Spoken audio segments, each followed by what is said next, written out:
that leads me to a question for the other two guys. Is there any upcoming updates or things that you don't have yet on your projects, but you're kind of striving for?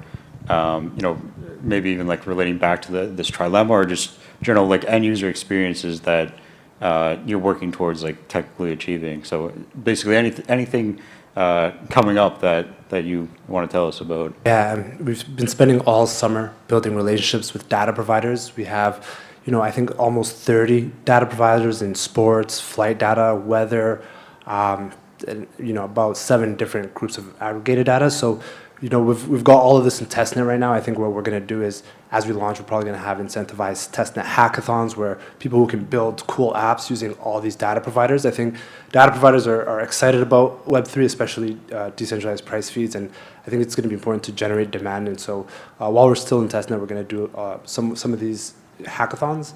Testnet hackathons, and then I think in the future, maybe later next year, one thing we're interested in is off-chain computation, where a project like Algo sees, instead of having a backend where they do some computation and send the result back, our node network has a lot of computation power left over, and you can actually just now do some simple computations, or in the future maybe more advanced, and get that result of the computation back on chain.